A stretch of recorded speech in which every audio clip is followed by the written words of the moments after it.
Flavius Josephus, of the Antiquities of the Jews. Preface. Those who undertake to write histories, do not, I perceive, take that trouble on one and the same account, but for many reasons, and those such as are very different one from another. For some of them apply themselves to this part of learning to show their great skill in composition, and that they may therein acquire a reputation for speaking finely. Others of them there are, who write histories, in order to gratify those that happen to be concerned in them, and on that account have spared no pains, but rather gone beyond their own abilities in the performance. But others there are, who of necessity, and by force are driven to write history, because they were concerned in the facts, and so cannot excuse themselves from committing them to writing, for the advantage of posterity. Nay, there are not a few, who are induced to draw their historical facts out of darkness into light, and to produce them for the benefit of the public, on account of the great importance of the facts themselves with which they have been concerned. Now of these several reasons for writing history, I must profess the two last were my own reasons also. For since I was myself interested in that war which we Jews had with the Romans, and knew myself its particular actions, and what conclusion it had, I was forced to give the history of it, because I saw that others perverted the truth of those actions in their writings. 2. Now I have undertaken the present work, as thinking it will appear to all the Greeks worthy of their study, for it will contain all our antiquities, and the constitution of our government, as interpreted out of the Hebrew Scriptures. And indeed, I did formerly intend when I wrote of the war, to explain who the Jews originally were, what fortunes they had been subject to, and by what legislator they had been instructed in piety and the exercise of other virtues, what wars also they had made in remote ages, till they were unwillingly engaged in this last with the Romans.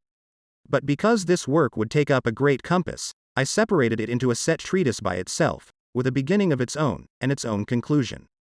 But in process of time, as usually happens to such as undertake great things, I grew weary, and went on slowly. It being a large subject, and a difficult thing to translate our history into a foreign, and to us, unaccustomed language. However, some persons there were, who desired to know our history, and so exhorted me to go on with it, and, above all the rest Epaphroditus, a man who is a lover of all kind of learning, but is principally delighted with the knowledge of history, and this on account of his having been himself concerned in great affairs, and many turns of fortune, and having shown a wonderful vigor of an excellent nature, and an immovable virtuous resolution in them all. I yielded to this man's persuasions, who always excites such as have abilities in what is useful and acceptable, to join their endeavors with his. I was also ashamed myself to permit any laziness of disposition to have a greater influence upon me, than the delight of taking pains in such studies as were very useful. I thereupon stirred up myself, and went on with my work more cheerfully. Besides the foregoing motives, I had others which I greatly reflected on, and these were, that our forefathers were willing to communicate such things to others, and that some of the Greeks took considerable pains to know the affairs of our nation. 3. I found therefore that the second of the Ptolemies was a king who was extraordinarily diligent in what concerned learning, and the collection of books, that he was also peculiarly ambitious to procure a translation of our law, and of the constitution of our government therein contained, into the Greek tongue. Now Eleazar one the high priest, one not inferior to any other of that dignity among us, did not envy the fore-named king the participation of that advantage, which otherwise he would for certain have denied him, but that he knew the custom of our nation was, to hinder nothing of what we esteemed ourselves from being communicated to others. Accordingly I thought it became me, both to imitate the generosity of our high priest, and to suppose there might even now be many lovers of learning like the king. For he did not obtain all our writings at that time, but those who were sent to Alexandria as interpreters, gave him only the books of the law, while there were a vast number of other matters in our sacred books. They indeed contain in them the history of 5,000 years, in which time happened many strange accidents, many chances of war, and great actions of the commanders, and mutations of the form of our government. Upon the whole, a man that will pursue this history may principally learn from it, that all events succeed well, even to an incredible degree, and the reward of felicity is proposed by God, but then 'tis to those that follow his will, and do not venture to break his excellent laws, and that so far as men any way apostatize from the accurate observation of them, what was practicable before, becomes impracticable, and whatsoever they set about as a good thing, is converted into an incurable calamity. And now I exhort all those that peruse these books, to apply their minds to God, and to examine the mind of our legislator, whether he hath not understood his nature in a manner worthy of him, and hath not ever ascribed to him such operations as become his power, and hath not preserved his writings from those indecent fables which others have framed, although by the great distance of time when he lived, he might have securely forged such lies. For he lived 2000 years ago, at which vast distance of ages the poets themselves have not been so hardy as to fix even the generations of their gods, much less the actions of their men, or their own laws. As I proceed, therefore, I shall accurately describe what is contained in our records, in the order of time that belongs to them. For I have already promised so to do throughout this undertaking, and this without adding anything to what is therein contained, or taking away anything therefrom. 4. But because almost all our constitution depends on the wisdom of Moses, our legislator, I cannot avoid saying somewhat concerning him beforehand, though I shall do it briefly. I mean because otherwise those that read my books may wonder how it comes to pass, that my discourse, which promises an account of laws and historical facts, contains so much of philosophy.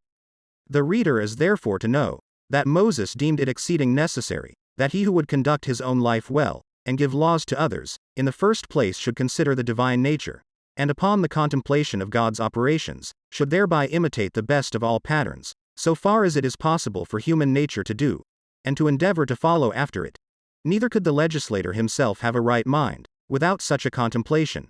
nor would anything he should write tend to the promotion of virtue in his readers. I mean unless they be taught first of all, that God is the Father and Lord of all things, and sees all things, and that thence he bestows an happy life upon those that follow him, but plunges such as do not walk in the paths of virtue into inevitable miseries. Now when Moses was desirous to teach this lesson to his countrymen, he did not begin the establishment of his laws after the same manner that other legislators did. I mean, upon contracts, and other rights between one man and another, but by raising their minds upwards to regard God, and his creation of the world, and by persuading them that we men are the most excellent of the creatures of God upon earth. Now when once he had brought them to submit to religion, he easily persuaded them to submit in all other things. For as to other legislators, they followed fables, and by their discourses transferred the most reproachful of human vices unto the gods, and so afforded wicked men the most plausible excuses for their crimes. But as for our legislator, when he had once demonstrated that God was possessed of perfect virtue, he supposed that men also ought to strive after the participation of it. And on those who did not so think, and so believe, he inflicted the severest punishments. I exhort therefore my readers to examine this whole undertaking in that view, for thereby it will appear to them, that there is nothing therein disagreeable either to the majesty of God, or to his love to mankind. For all things have here a reference to the nature of the universe, while our legislator speaks some things wisely, but enigmatically, and others under a decent allegory, but still explains such things as required a direct explication plainly and expressly. However, those that have a mind to know the reasons of everything, may find here a very curious philosophical theory, which I now indeed shall waive the explication of, but if God afford me time for it, I will set about writing it after I have finished the present work. I shall now betake myself to the history before me,